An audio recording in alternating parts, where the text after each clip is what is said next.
السلام علیکم ورحمۃ اللہ وبرکاتہ۔ الحمد للہ رب العالمین والصلاة والسلام علی رسولہ الکریم وعلی آلہ وصحبہ اجمعین۔ عن ابن عباس رضی اللہ عنہ قال لعن رسول اللہ صلی اللہ علیہ وسلم المخنثین من الرجال والمترجلات من النساء، رواہ البخاری۔ صحیح بخاری کی روایت ہے، حضرت ابن عباس رضی اللہ تعالی عنہ بیان فرماتے ہیں رسول اللہ صلی اللہ علیہ وسلم نے لعنت فرمائی ایسے مردوں پر جو عورتوں کا حلیہ اپناتے ہیں اور ایسی عورتوں پر جو مردوں کا حلیہ اپناتی ہیں۔ یہ حدیث بخاری کی روایت کے اندر موجود ہے۔ ایک دوسری روایت میں ہے نبی صلی اللہ علیہ وسلم نے لعنت فرمائی المتشبہین من الرجال بالنساء والمتشبہات من النساء بالرجال، کہ جو مشابہت اختیار کرتے ہیں مرد حضرات عورتوں کی، اور جو عورتیں مردوں کی مشابہت اختیار کرتی ہیں، اللہ رب العالمین کی لعنت ہے ایسے لوگوں پر۔ بخاری کی روایت میں یہ بھی موجود ہے۔ ان دونوں روایتوں کے اندر اللہ کے نبی صلی اللہ علیہ وسلم نے جس بات کو بیان فرمایا ہے وہ یہ ہے کہ کوئی بھی مرد جس کو اللہ تعالیٰ نے مرد بنایا ہے، وہ چال میں، ڈھنگ میں، طور طریقہ اور اطوار میں، کپڑے پہننے میں، یا اسی طریقے سے گفتگو کرنے میں کوئی بھی طریقہ اگر کوئی انسان اپناتا ہے جس کو اللہ تعالیٰ نے مرد بنایا ہے، وہ عورتوں والا اپناتا ہے، یا اسی طریقے سے کسی کو اللہ رب العالمین نے عورت بنا کر پیدا فرمایا ہے لیکن وہ مردوں جیسے کام کرتی ہے، تو اللہ رب العالمین کی ایسے مردوں پر لعنت ہے اور ایسی عورتوں پر بھی رب العالمین کی لعنت ہے۔ یہ عظیم گناہ ہے، یہ بہت خطرناک گناہ ہے اگر کوئی مرد عورتوں کی مشابہت اختیار کرتا ہے۔ آج سماج اور معاشرے کا اگر جائزہ لیا جائے تو بہت سارے ایسے مرد ہیں جو ایکٹنگ کے نام پہ ایسا کرتے ہیں، یا پھر ان کو شوق ہے ویسا کرنے کا، یا پھر عورتوں کا لباس پہننے کا انہیں شوق ہے، عورتوں کے طور طریقے اپنانے کا انہیں شوق ہے، عورتوں کی جیسے مٹک کر چلنے کا انہیں شوق ہے، عورتوں کی جیسی آواز نکال کر لوگوں سے گفتگو کرنا انہیں شوق ہے۔ اسی طریقے سے عورتوں کا بھی یہی معاملہ ہے، عورتیں مردوں کی مشابہت اختیار کرتی ہے، بہت سی عورتیں بہت سے طریقے اپناتی ہیں۔ ان میں سے ایک طریقہ صحیح مسلم کی روایت میں، ابو داؤد کی روایت میں ہے، حضرت ابو ہریرہ بیان فرماتے ہیں رسول اللہ صلی اللہ علیہ وسلم نے لعنت فرمائی الرجل یلبس لبس المرأة والمرأة تلبس لبسة الرجل، ایسے مرد پر جو عورتوں کے لباس کو پہنتا ہے، یا اور ایسی عورت پر جو مردوں کے لباس کو پہنتی ہے۔ تو اس حدیث کے اندر اللہ کے نبی صلی اللہ علیہ وسلم نے لعنت فرمائی ایسے مردوں پر جو عورتوں کے لباس کو پہنتے ہیں۔ آج بہت سے ایسے مرد حضرات دیکھے جاتے ہیں جو عورتوں کے لباس کو پہنتے ہیں۔ عورتوں کے لباس کے پہننے کے کئی طریقے ہو سکتے ہیں۔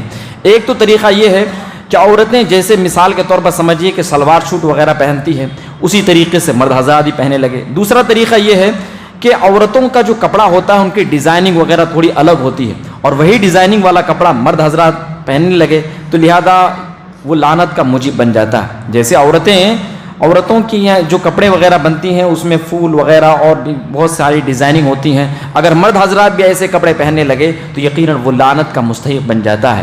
اسی طریقے سے عورتوں میں بھی مشابہت اختیار کرتی ہیں بہت سے مردوں کی، وہ اس طریقے سے کہ جیسے مثال کے طور پر مرد حضرات پینٹ شرٹ پہنتے ہیں، عورتیں بھی پینٹ شرٹ پہننا شروع کر دی۔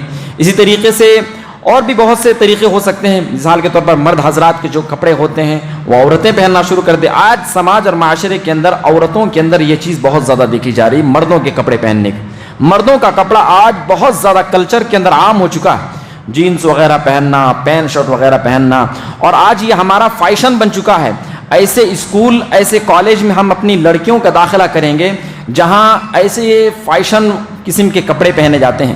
آپ کو اگر آپ اپنے بچوں کو علم حاصل نہیں کرائیں گے اس قسم کی تو اللہ تعالیٰ آپ کے اوپر کوئی گناہ نہیں ڈالے گا، لیکن اگر آپ ایسے کالج میں داخل کریں گے اپنے لڑکیوں کو جہاں شارٹ کپڑے پہننے جاتے ہوں، جہاں مردوں کے لباس عورتوں کو لڑکیوں کو پہنایا جاتا ہے، ویسے اگر کالج میں، ویسے اسکول میں اگر آپ داخل کریں گے تو یقیناً یہ بات یاد رکھیے وہ لعنت کی تو وہ عورت، وہ لڑکی مستحق ہوگی ہی، اس کے ساتھ ساتھ اس کی لعنت کا سارا گناہ ان مردوں پر بھی جائے گا جو ان کے سرپرست ہیں، جو ان کے والدین ہیں، ان پر پورا گناہ جائے گا۔ اللہ اکبر! یہ عظیم بات ہے، یہ عظیم بات ہے کہ آج ہم اپنی لڑکیوں کو ویسے کپڑے پہناتے ہیں۔ صالح العثیمین رحمہ اللہ سے پوچھا گیا تھا کہ ہمیں یہ بتلائیے کہ اگر کسی کالج میں ہم اپنی لڑکی کا داخلہ کرتے ہیں، وہاں فوٹو وغیرہ بہت سارے قسم کے فوٹو وغیرہ مانگتے ہیں، تو کیا میں فوٹو دے سکتا ہوں؟ تو انہوں نے جواب دیا کہ نہیں، تمہیں فوٹو نہیں دینا۔ سوچئے ان کا فتویٰ دیکھیے، وہ کہتے ہیں کہ تم فوٹو نہیں دے سکتے۔ کہا علم حاصل کرانا بھی، ہم اپنی بچیوں کو ڈاکٹر بنانا چاہتے ہیں، انجینئر بنانا چاہتے ہیں۔ کہا علم ضروری نہیں ہے، پردہ لازمی اور ضروری ہے۔ صالح العثیمین رحمہ اللہ کا فتویٰ۔ آج ہم کیا ہے، اپنی عورتوں کو، اپنی لڑکیوں کو مردوں کے لباس پہنا کر بھیج رہے ہیں، تو بتائیے یہ کس قدر گناہ کے کام ہو سکتے ہیں۔ اگر آپ اپنے لڑکوں کو ایسے اسکول میں داخلہ کیے ہیں تو اپنے لڑکوں کو بھی ایسے اسکول سے نکالیے۔ اگر آپ اپنی لڑکیوں کو ایسے اسکول میں داخلہ کیے ہیں تو ایسے لڑکیوں کو بھی ان اداروں سے نکالیے۔ اسی طریقے سے ایک اور روایت میں ہے، صحیح مسلم کی روایت میں ہے کہ نبی صلی اللہ علیہ وسلم نے ارشاد فرمایا کہ 2 قسم کے ایسے لوگ ہیں جن لوگوں کو میں نے دیکھا نہیں ہے، وہ قرب قیامت ظاہر ہوں گے۔ ایک تو ایسے لوگ ہوں گے جن کے ہاتھوں میں یہ گایوں کے دم کے مانند ان کے پاس لکڑیاں ہوں گی، یا ان کے پاس مارنے کے آلات ہوں گے، جیسے آج کل پولیس والے رکھتے ہیں اور جہاں جگہ لاٹھی چارج وغیرہ کرنا شروع کر دیتے ہیں۔ اللہ کے نبی نے ارشاد فرمایا کہ وہ لوگوں کو بہت ماریں گے، وہ لوگوں کو بارہا ماریں گے۔ اور دوسرے ایسے قسم کی عورتیں ظاہر ہوں گی، آپ صلی اللہ علیہ وسلم نے فرمایا نساء کاسیات عاریات ممیلات مائلات رؤوسہن کاسنمۃ البخت المائلہ لا يدخلن الجنہ ولا یجدن ریحہا۔ آپ صلی اللہ علیہ وسلم نے فرمایا وہ ایسے عورتیں ہوں گی جو لباس تو پہنیں گی مگر برہنہ ہوں گی، لوگوں کو خود اپنی جانب مائل کرنے والی ہوں گی اور خود بھی مائل ہونے والی ہوں گی۔ پھر آپ صلی اللہ علیہ وسلم نے ارشاد فرمایا کہ وہ اپنے چوٹیوں کو بختی اونٹ کے جیسے باندھی ہوئی رہیں گی۔ پھر آپ صلی اللہ علیہ وسلم نے ارشاد فرمایا کہ یہ وہ بدنصیب عورتیں ہیں جب ان کی موت ہو جائے گی تو اللہ رب العالمین انہیں جنت میں داخل نہیں فرمائے گا۔ جنت میں داخل فرمانا تو دور کی بات، ولا یجدن ریحہا، جنت کی خوشبو سے بھی محروم ہو جائے گی، جس جنت کی خوشبو 40,000 سال کی مسافت کی دوری سے بھی سونگھی جا سکتی ہے، اس جنت کی خوشبو سے بھی وہ محروم ہو جائے گی۔ یہ حدیث صحیح مسلم کی روایت کے اندر موجود ہے۔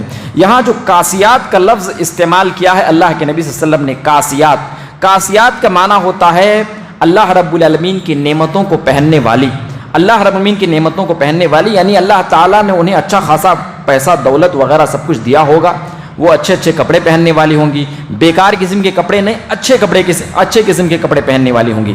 اسی طریقے سے اللہ کے نبی صلی اللہ علیہ وسلم نے ایک اور لفظ استعمال کیا، عاریات کا معنی ہوتا ہے ایسے کپڑے پہننا جو انسان کو ننگا کر دیتا ہے، ایسے کپڑا پہننا جو انسان کو ننگا کر دیتا ہے۔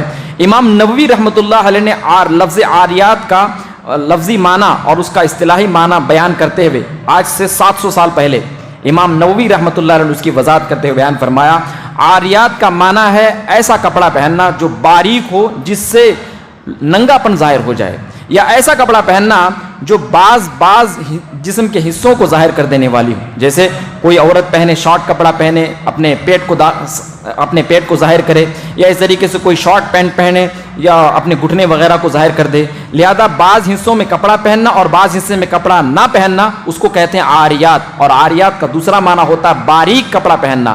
تو اللہ کے نبی صلی اللہ علیہ وسلم نے لفظ عاریات کا لفظ استعمال فرمایا ہے۔ اسی طریقے سے ایک اور لفظ آپ صلی اللہ علیہ وسلم نے ارشاد فرمایا ممیلات کا معنی امام نووی رحمۃ اللہ علیہ نے بیان فرمایا کہ وہ ایسے چال کو، ایسے اسٹائلز اور ایسے ڈھنگ کو اپنائیں گی جو لوگوں کے درمیان فیمس ہوگا، اور پھر لوگ بھی اسی قسم کی بے حیائی کو اپنائیں گے۔ آج یہی سب ہو رہا ہے، آج یوٹیوب وغیرہ میں اور اسی طریقے سے ٹک ٹاک جیسے اور بھی بہت سے ویب سائٹ وغیرہ، بہت سے ایپ وغیرہ آ چکے ہیں۔ لڑکیاں ناچ کر کے دکھاتی ہیں، لڑکیاں چل کر کے دکھاتی ہیں، مٹک کر کے دکھاتی ہیں، اسٹائلز کر کے دکھاتی ہیں، کپڑوں کے ڈیزائن، کپڑوں کی اسٹائل کر کے دکھا دیتی ہیں، اور اپنے چہروں کی اسٹائل کر کے دکھاتی ہیں، اپنے بالوں کی اسٹائل کر کے دکھاتی ہیں۔ اس طریقے سے بہت سے ملنے کے، بات کرنے کے اور بھی بہت سے طریقے دکھاتی ہیں عورتیں۔ آپ صلی اللہ علیہ وسلم فرمایا ممیلات، وہ ایسے کام کو اپنائیں گی جس کو لوگ دیکھیں گے پھر انہی کی جانب مائل ہو کر کے دیگر عورتیں بھی وہ ایسا کرنے والی ہوں گی۔ پھر آپ صلی اللہ علیہ وسلم نے ارشاد فرمایا مائلات کے معنی کیا ہوتا ہے؟ مائلات کے معنی امام نووی رحمۃ اللہ علیہ نے بیان فرمایا کہ وہ مٹک کر چلنے والی ہوگی، مٹک کر چلنے والی ہوگی۔ امام نووی رحمۃ اللہ علیہ نے اس کی وضاحت بیان فرمائی۔ آپ صلی اللہ علیہ وسلم نے ایک لفظ جو استعمال فرمایا، کاسیات عاریات مائلات ممیلات، یہ اس کے اندر عظیم معنی ہیں۔ اگر آدمی غور کرے گا تو سماج اور معاشرے کے اندر یہ چاروں کی چاروں الفاظ آپ صلی اللہ علیہ وسلم جو بیان فرمائے، اس کی گہرائی کے اندر اگر آدمی جائے گا تو ہر لفظ کا معنی مکمل طور پر سماج اور معاشرے کے اندر پایا جاتا ہے، کھلے طور پر پایا جاتا ہے۔ خلاصہ کلام یہ ہے کہ کسی بھی عورت کے لیے جائز نہیں ہے کہ وہ ایسے کپڑوں کو پہنے جس کو اللہ ناپسند کرتا ہے، جس کو شریعت اسلامیہ نے حرام قرار دیا ہے، اور مرد بھی ایسے کپڑے ہرگز نہ پہنے، ہرگز ایسے طور طریقے نہ اپنائے جس کو اللہ تعالیٰ نے ناپسند فرمایا ہے، جس کو شریعت نے ناپسند فرمایا ہے۔ لہذا عورتوں کو اور مردوں کو ان تمام چیزوں میں بڑی احتیاط برتنے کی بات ہے۔ دور دور تک اپنے آپ کو عورتوں کے مشابہ مت بنائیے، اور کسی بھی عورت کے لیے جائز نہیں ہے کہ دور دور تک بھی مردوں کی مشابہت اختیار کرے۔ اللہ تعالیٰ سے دعا ہے کہ رب العالمین سماج اور معاشرے کے اندر جو فتنے پھیلے ہوئے ہیں ان تمام فتنوں سے ہمیں محفوظ رہنے کی توفیق عنایت فرما۔ ہمیں اپنے آل و اولاد کو، اپنے فیملی اور خاندان کو، پریوار کو، اپنے مسلمان برادروں کو ان فتنوں سے محفوظ کرنے کی توفیق عنایت فرما، اور ہم سب کو محفوظ فرما۔ دنیا و آخرت میں تو ہمیں ہر قسم کی بھلائیاں عنایت فرما، موت کے بعد ہم سب کا ٹھکانہ جنت الفردوس بنا، آمین۔